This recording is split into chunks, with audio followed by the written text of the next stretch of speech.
Welcome, I'm Darren, and I'll be your guide today as I rank the 1993 parallel card designs. And I'm not bothering with inserts, and I'm also not going to be including the Pro Line autographs because I think we can all agree that the Pro Line autographs is the single greatest parallel card of all time. And so it's not even fair to put it on the list, but also it's not a design, it's a parallel concept. And they were just continuing it on for 1993, so they were continuing with the tradition. So I'm not going to worry about that. Instead, I'm going to look at the 7 parallels sets that were done for 1993. And this is across all 4 sports. I'm not going to be distinguishing between one sport and another, where there's only one case where there is a difference between how the parallel came across between the different sports. It's just kind of going to be a natural part of it, but the design itself is the whole point of what I'm going to be looking at. And so because there are 7 designs, there is a top 5, and then there are 2 hangers-on, which really are not great insert designs or parallel designs. So it's just kind of the nature of it, but it really does fit down to a top 5 and then definitely a bottom 2. And the first place to start at essentially at number 7 is a great example of this, which is the Upper Deck 1993-94 SE set in basketball, the electric court cards. And this is because, well, this was a test set. That's really what it was. Upper Deck wanted to launch into parallels in 1994, and not just one parallel like virtually everybody else was doing. They wanted to do 2 parallels. They wanted to actually do something kind of sophisticated, but they also wanted to alter how they were designing cards. And so where in baseball and in football, they did Upper Deck SP, and then in basketball or in hockey, they did it as an insert. For basketball, they didn't bother. They made the SE, or Special Edition card set, which was a practice run for their 1994 baseball set. And so this gave them the ability to try it out in a corner of the hobby that still wasn't too heavily popular or too heavily populated with collectors. And so it gave collectors there something fun to explore, but they weren't yet committing to the high dollar market of baseball collectors. And well, they needed some practice because first off, the design itself is not a great design, at least in terms of images, because for basketball, images are busy and it's tough to make a full bleed card work, and they certainly did not succeed with that. Now, this design could work better with baseball, but for basketball, it was not good. But you add to that the electric court text down at the bottom, where it's got a prism effect to it, silver prism, and it, in most cases, almost disappears. On some cards, it kind of reads. And then even the electric gold version it still doesn't read well. So they would need to make a bigger logo, which they would in 94, but they also needed to make sure that it worked on the right images. And in 94, they didn't even bother to do electric gold parallels or electric silver, electric gold parallels for the basketball set. They didn't do any parallels for the basketball set in 94. They did an insert set called SE, which is where they did their silver and their gold as standalone sets. Something they do in 95 again, even though in 95 for retail, they would do the electric court once they figured it all out. But that's the problem with 93. They hadn't figured out how to work with basketball images, and they didn't really know how to create an electric court feature to stand alone or to stand out on the cards. So it was a practice run that gave them a lot of notes on how to fix this card before they launched it in the sets that really mattered. And then, while that was too delicate, you go to the extreme opposite of that for Topps Gold, which is, this is fixing a small problem with a sledgehammer. Quite literally, it is a big sheet of gold foil on the card to be different. And I mean, you can't even read anything. It's just kind of there. Now, the 93 card designs do have kind of a delicate quality to them that actually works pretty well. But it requires colors to be able to do it, and this gold foil just takes all of that out. There is a little bit of relief so you can read some things, but at the end of the day, you can't really read things on the card. It's way too much. It's just, So in 1992, when they first launched this, everybody loved it because it was the idea that, hey, I can just open a pack and I get a rare card in the pack. That's what we loved about 92. By 93, it was just kind of going through the motions, and they wouldn't even do this in 1994. It was only 92 and 93 they would really do this, and even by the basketball release in 93, they totally changed the design, and the gold parallel cards, the Topps gold cards for basketball, are actually pretty nice because of the way that the design is. But for the baseball and the football cards, it is not good at all because it's just way, way, way too much. What worked well for collectors early on because of the excitement of it waned because of the lack of aesthetic value whatsoever. So this is a card that doesn't look as good as the SE cards when you can see the design on the SE cards. But at least here you can always see the design, and there's also that intrinsic excitement of getting one of these in every single pack, which technically SE does as well. But at least all of us did collect the Topps Gold, or the Topps packs for 92 and 93, so there's that kind of spirit to it. But both of these are really lacking. But now we've got those out of the way, now we can get into the top 5. And the first good design is Skybox Impact Colors. And this is like both of what I just talked about combined into a good product, which is that it's just a little piece of gold foil that says Impact. Well, it is colors, plural. So throughout the set, there are different colors of foil for the word Impact, based upon the different team or the different subset.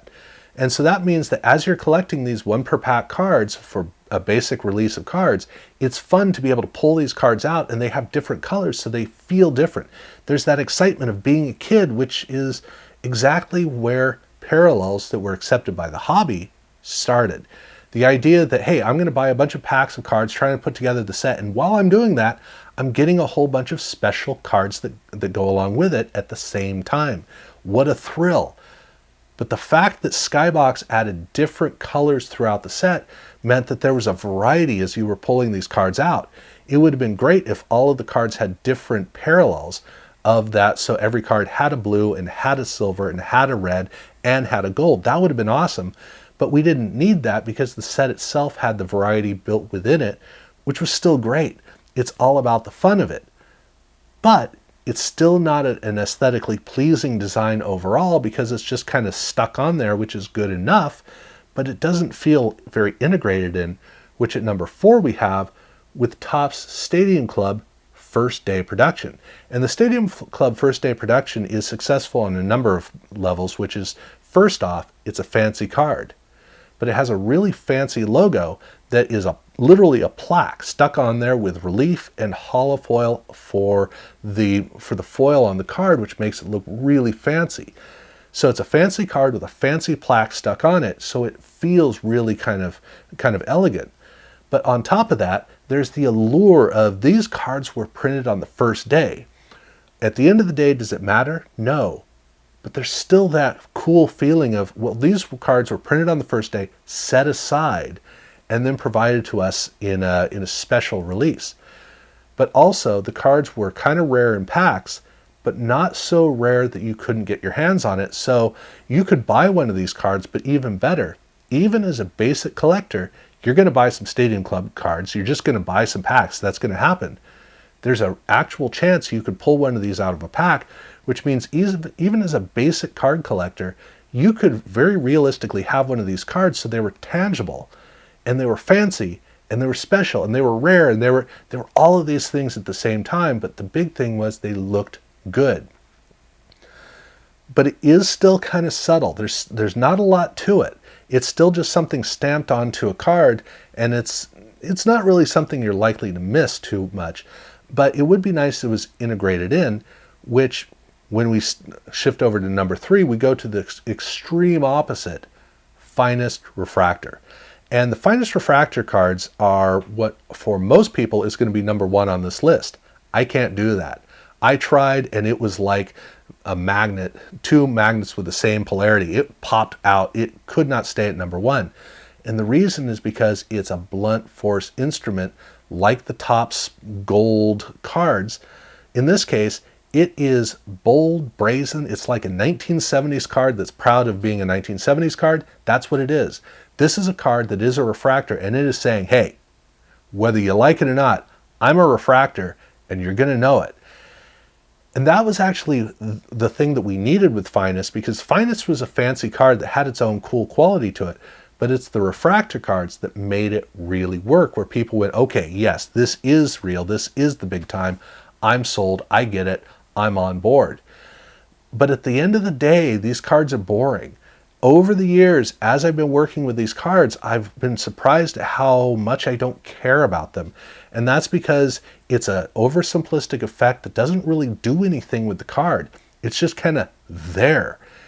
It really does feel like the best idea that Topps could ever come up with, where even when they do something brilliant, they can't help but making a bland version of it. And that's kind of what it comes down to. I have it at number 3 because even though it's not as nice as Stadium Club, it is a bold splash of, oh, heck yeah, this is an amazing parallel.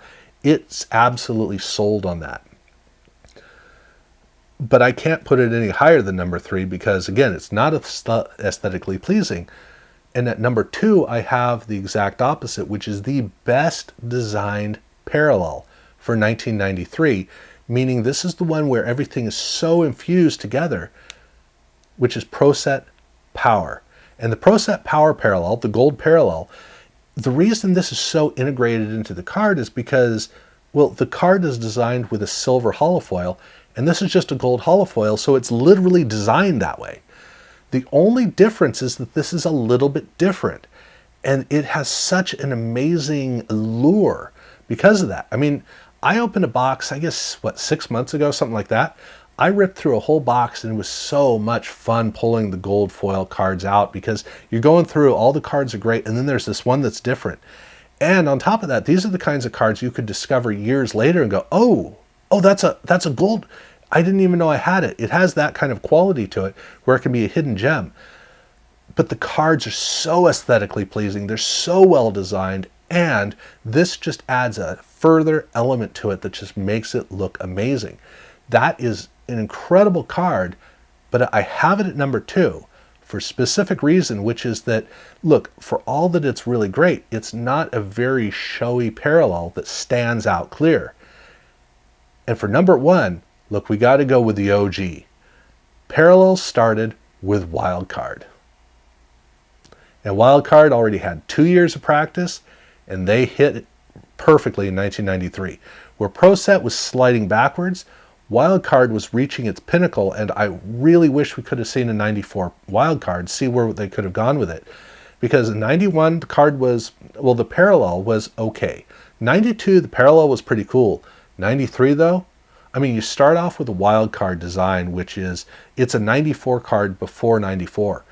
Good images, well, great images, on a full bleed card with a little banner section down at the bottom for a design element.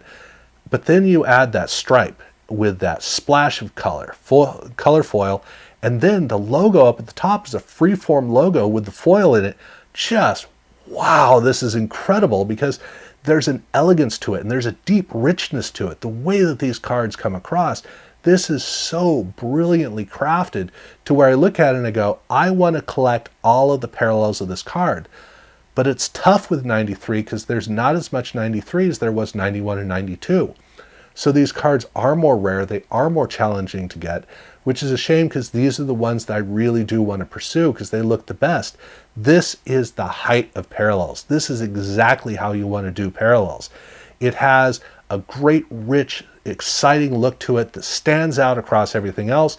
It is a clear difference from the main cards. Just, it's everything. It is a little bit rare to come across the cards, so it is hard to collect these cards, but if you get the chance to me, this is the height for 1993. So 93 was the first year where we had a large number of parallels. 94, we wouldn't have that many more. So we're still at the early stages of parallels, which would, starting in 95, just take off. But here it was still kind of, there wasn't too much to go with. So that was the list of the parallels as far as I'm concerned for 1993. So If you have any different perspective on the parallels, definitely let me know in the comments below.